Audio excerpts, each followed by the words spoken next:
Hi guys, welcome to this video. I'm Prashant, I'm the founder of Wordpandit, and I'm bringing this series of videos to you wherein I explain previous year CAT questions and CAT RCs. This is a passage analysis video and we are going to analyze a CAT 2018 RC passage. This RC passage revolves around EMIs. These are not easy monthly installments. We'll get to it what these are, right? Now in this particular video, the emphasis is going to be on understanding the passage, the broader contours of it, and taking out important information that you can use to solve RC passages. So let's get started with the video and let's get started with the analysis. Will a day come when India's poor can access government services as easily as drawing cash from an ATM? So there has to be an ease of use of services. No country in the world has made accessing education, health, police, dispute resolution as easy as an ATM because the nature of these activities requires individuals to use their discretion in a positive way. Now the thing is, what the author has implied here, and this is why I've put it in a different color, that this has not been achieved in any country of the world. So the question which is being posed from India, right, of India, that can India do this? But this has not been done all across the world because of the very nature of these services, right? So for example, a policing dispute resolution, if you've got a dispute with the police, you need individuals to be involved in it, right? Technology can certainly facilitate this in a variety of ways if it is seen as one part of an overall approach. But the evidence so far in education, for instance, is just that adding computers alone doesn't make education any better. So just going digital for the sake of going digital is not going to help you. You need to do more. What is it that you need to do and what are the problems? The dangerous illusion of technology is that it can create stronger top-down accountability of service providers in implementation intensive services within existing public sector organizations. So this is an illusion, right? So technology creates an illusion as if there is going to be accountability within the system. One notion is that electronic management information systems, EMIS. So this is the EMIS which is being talked about. Keep better track of inputs, and those aspects of personnel that are EMIS visible can lead to better services. So basically you are going to electronically manage information, right? So this is what these systems are. A recent study examined attempts to increase attendance of auxiliary nurse midwives. So basically nurses at clinics in Rajasthan. So these are midwives which help in the delivery of children. So they put up an electronic system which involved high-tech time clocks to monitor attendance. So you had an electronic attempt to monitor attendance. The study's title says it all. Band-aids on a corpse. So band-aids on a corpse are basically if the body is dead and you put up a band-aid on it, can it be effective? Will it solve any issue? It won't. So this is just a piecemeal solution that is actually not going to solve the problem.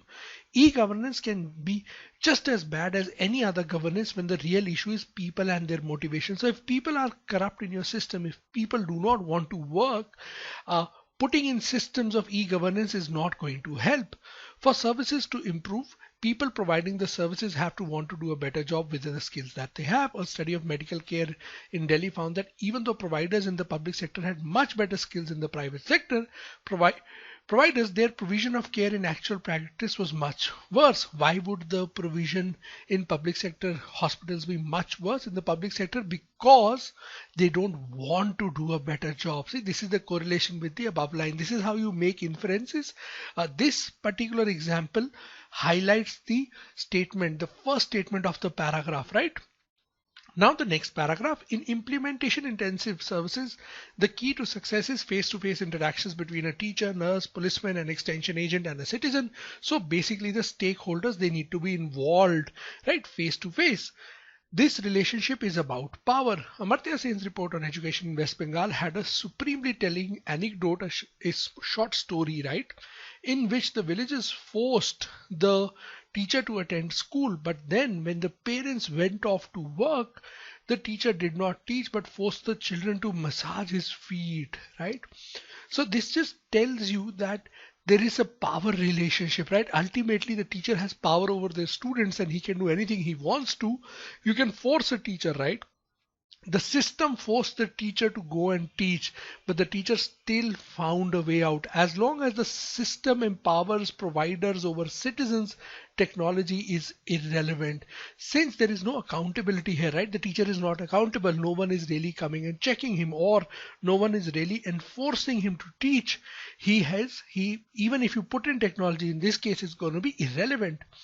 The answer to successfully providing basic services is to create systems that provide both autonomy and accountability. So you provide freedom as well as accountability. In basic education, for instance, the answer to poor teaching is not controlling teachers more. The key here is to hire teachers who want to teach, let them teach, expressing their professionalism and vocation as a teacher through autonomy in the classroom. Give them independence, let them teach. Hire people who want to teach. That is what is going to solve the problem.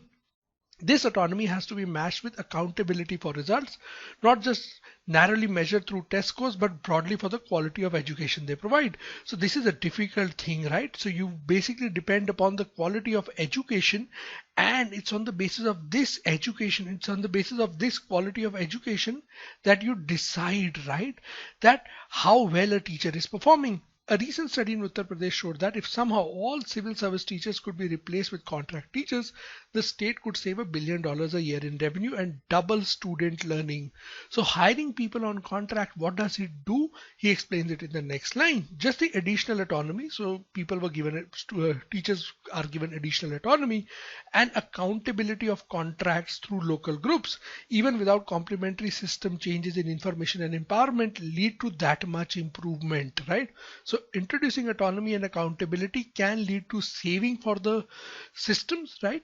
So it can lead to saving for the government up to $1 billion and double student learning. So there are two benefits here. The first step to being part of the solution is to create performance information accessible to those outside of the government. This is the first step in order to implement this. This is what needs to be done. I hope the passage is absolutely clear to you now and you've understood the important pointers. You've understood how to take out inferences like we made an inference in the passage. So this is how you approach RC passages and this is how you should read and understand them. I hope you had a good time going through this video and extracted all the relevant information that you needed to, and you had a great learning experience. Thank you very much for watching this video, and as always, happy learning.